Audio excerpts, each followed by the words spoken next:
ಶುಭ ದಿನ. Welcome back. ಟೇಸ್ಟಿಯಾಗಿ ಮತ್ತು ಯಮ್ಮಿಯಾಗಿರುವಂಥ ವೆಜ್ ನೂಡಲ್ಸ್ ಅಥವಾ ವೆಜ್ ಚೌಮಿನ್ ನೂಡಲ್ಸ್ ಯಾವ ಥರ ಮಾಡೋದು ಅಂತ ತೋರಿಸ್ಕೊಡ್ತಾ ಇದ್ದೀನಿ. ಮೊದಲಿಗೆ ಒಂದು ಪ್ಯಾನಿಗೆ 1 ಲೀಟ್ರ್ ಆಗೋಷ್ಟು ನೀರು ಹಾಕ್ಕೊಂಡಿದ್ದೀನಿ ನಾನು. ಇದನ್ನು ನಾವು ಚೆನ್ನಾಗಿ ಬಿಸಿ ಮಾಡ್ಕೋಬೇಕು. ಈ ಥರ ಇದು ಯಾವಾಗ ಕುದಿಯೋಕೆ ಬರುತ್ತಲ್ಲ ಆ ಸ್ಟೇಜಲ್ಲಿ ನಾನು ಒಂದು ಸ್ವಲ್ಪ ಉಪ್ಪು ಹಾಕ್ಕೊಳ್ತಾ ಇದ್ದೀನಿ. ಇದು ನೂಡಲ್ಸಿಗೆ ಸ್ವಲ್ಪ ಉಪ್ಪು ಹತ್ತಲಿ ಅಂತ ನಾನು ಹಾಕ್ಕೊಳ್ತಾ ಇರೋದು. ಇವಾಗ ನಾನು ಇಲ್ಲಿ 1 ಪ್ಯಾಕೆಟ್ ಆಗೋಷ್ಟು ಚೌಮಿನ್ ನೂಡಲ್ಸ್ ತೊಗೊಂಡಿದ್ದೀನಿ. ಅದನ್ನು ನಾನು ಹಾಕ್ತಾ ಇದ್ದೀನಿ. ಇದನ್ನು ನಾವು ಫೋರ್ಕಲ್ಲಿ ಬಿಡಿ ಬಿಡಿಯಾಗಿ ಮಾಡ್ಕೋಬೇಕಾಗತ್ತೆ. ಅದಕ್ಕೆ ಇವಾಗ ನಾನು 2 ಸ್ಪೂನ್ ಆಗೋಷ್ಟು ನಾನು ಎಣ್ಣೆ ಹಾಕ್ಕೊಂಡಿದ್ದೀನಿ. ಎಣ್ಣೆ ಹಾಕೋದ್ರಿಂದ ಇದು ನೂಡಲ್ಸ್ ಎಲ್ಲ ಒಂದಕ್ಕೊಂದು ಅಂಟೋದಿಲ್ಲ. ಇವಾಗ ನೋಡಿ ಇದೊಂದು 80% ಚೆನ್ನಾಗಿ ಬೆಂದಿದೆ ನೂಡಲ್ಸು. ಇದನ್ನು ಇದೇ ಥರ ಫೋರ್ಕಲ್ಲೇ ಬಿಡಿ ಬಿಡಿ ಮಾಡ್ಕೊಂಬಿಟ್ಟು ಇದನ್ನು ನಾವು ಒಂದು ಪಾತ್ರೆಗೆ ಚೆನ್ನಾಗಿ ಇದು ಬಸಿಬೇಕಾಗತ್ತೆ ನೀರಿಲ್ದಂಗೆ. ಅದ್ರ ಮೇಲೆ ನಾವು ಒಂದು ಸ್ವಲ್ಪ ಕೋಲ್ಡ್ ವಾಟರ್ ಹಾಕಿ ಸೈಡಿಗೆ ಎತ್ತಿಟ್ಕೊಂಬಿಡಿ.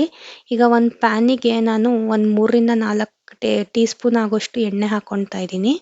ಇದು ಚೆನ್ನಾಗಿ ಬಿಸಿಯಾಗಿದ್ದ ನಂತರ ನಾನು ಸ್ವಲ್ಪ ಬೆಳ್ಳುಳ್ಳಿನ ಸಣ್ಣದಾಗಿ ಹೆಚ್ಚಿ ಹಾಕ್ಕೊಂಡಿದ್ದೀನಿ. ಮತ್ತು ಸ್ವಲ್ಪ ಶುಂಠಿನೂ ಸಣ್ಣ ಸಣ್ಣದಾಗಿ ಹೆಚ್ಚಿ ಹಾಕ್ಕೊಂಡಿದ್ದೀನಿ. ನಿಮಗೆ ಬೇಕಂದರೆ ಜಿಂಜರ್ ಗಾರ್ಲಿಕ್ ಪೇಸ್ಟ್ ಕೂಡ ನೀವು ಆ್ಯಡ್ ಮಾಡ್ಕೋಬೋದು. ಇದು ಚೌಮಿನ್ ನೂಡಲ್ಸಲ್ಲಿ ಜಿಂಜರ್ ಗಾರ್ಲಿಕ್ನ ಚಾಪ್ ಮಾಡಿ ಹಾಕಿದ್ರೇ ತುಂಬಾ ರುಚಿಯಾಗಿ ಬರುತ್ತೆ. ಇವಾಗ ಒಂದು ದೊಡ್ಡದು ಈರುಳ್ಳಿನ ಸಣ್ಣ ಸ್ಲೈಸಸ್ ಮಾಡಿ ಹಾಕಿದ್ದೀನಿ ನಾನು.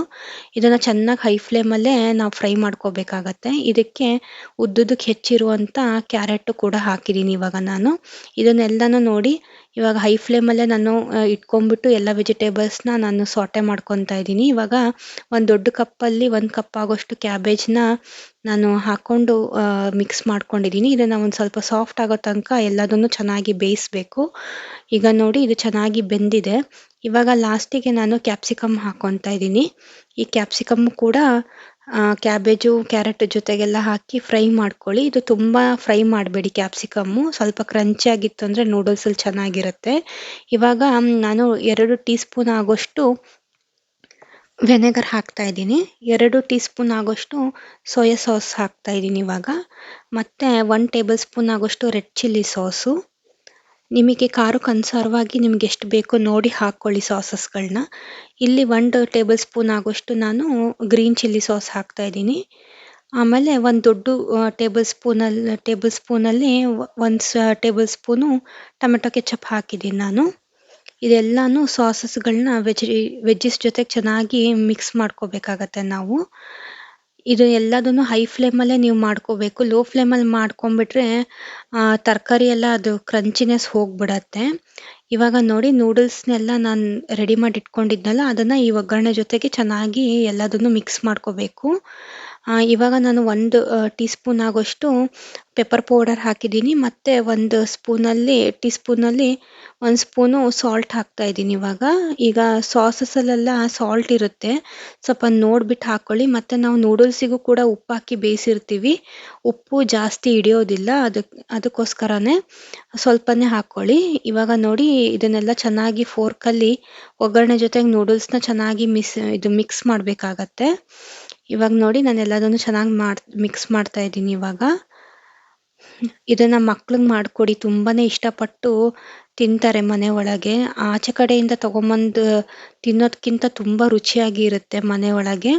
ಮತ್ತು ನಮ್ಮ ಖಾರ ಮತ್ತು ಈ ಸಾಸಸ್ಗಳನ್ನ ನೀವು ನಮಗೆ ಬೇಕಾಗಿರೋ ಥರನೇ ಬ್ಯಾಲೆನ್ಸ್ ಮಾಡಿ ಹಾಕ್ಕೊಂಡು ಟೇಸ್ಟಿಯಾಗಿ ಮಾಡಿಕೊಡ್ಬೋದು ಮಕ್ಕಳಿಗೆ. ಇವಾಗ ಇಂಗ್ರೀಡಿಯೆಂಟ್ಸ್ ಎಲ್ಲ ತೋರಿಸ್ತಾ ಇದ್ದೀನಿ ನಾನು.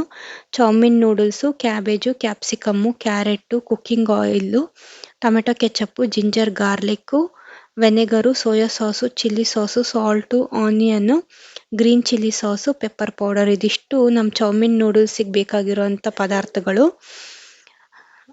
ನಮ್ಮ ಚಾನಲ್ನ ನೀವು ಹೊಸ್ದಾಗಿ ನೋಡ್ತಾ ಇದ್ದರೆ ನಮ್ಮ ಚಾನಲ್ನ ಸಬ್ಸ್ಕ್ರೈಬ್ ಮಾಡ್ಕೊಳ್ಳಿ. ನಿಮ್ಮ ಫ್ಯಾಮಿಲಿ ಫ್ರೆಂಡ್ಸ್ ಜೊತೆಗೆ ಶೇರ್ ಮಾಡ್ಕೊಳ್ಳಿ. ನಮ್ಮ ರೆಸಿಪಿಗಳು ನಿಮ್ಗೆ ಇಷ್ಟ ಆಯಿತು ಅಂತ ಅಂದರೆ ಹೇಗೆ ಬರ್ತಾಯಿದೆ ಅಂತ ಕಮೆಂಟ್ ಮುಖಾಂತರ ತಿಳಿಸಿ. ಇವಾಗ ನೋಡಿ ನಾನು ನಮ್ಮದು ವೆಜ್ ಚೌಮಿನ್ ನೂಡಲ್ಸ್ ರೆಡಿಯಾಗಿದೆ. ಅದನ್ನ ಡಿಶ್ ಔಟ್ ಮಾಡ್ಕೊಂಡಿದ್ದೀನಿ. ಇದು ತುಂಬಾ ಟೇಸ್ಟಿಯಾಗಿರುತ್ತೆ. ನೀವು ಮನೆಯಲ್ಲಿ ಕೂಡ ದೊಡ್ಡವರಿಂದ ಸಣ್ಣವ್ರವರೆಗೂ ನೀವು ಇದನ್ನು ಮಾಡಿಕೊಂಡು ತುಂಬಾ ಇಷ್ಟಪಟ್ಟು ತಿಂತೀರಾ. ಇದನ್ನು ಒಮ್ಮೆ ನೀವು ಮನೆಯಲ್ಲಿ ಟ್ರೈ ಮಾಡಲೇಬೇಕು. ಮತ್ತು ಮನೆಯೊಳಗೇ ಟೇಸ್ಟಿಯಾಗಿ ಯಾವ ಥರ ಮಾಡೋದು ಅಂತ ತೋರಿಸ್ಕೊಟ್ಟಿದ್ದೀನಿ ನಾನು. ಇದನ್ನು ಒಂದ್ಸತಿ ನೀವು ಟ್ರೈ ಮಾಡಿ. ನಾವು ಮುಂದಿನ ವಿಡಿಯೋದಲ್ಲಿ ಮತ್ತೆ ಸಿಗೋಣ. ಧನ್ಯವಾದಗಳು.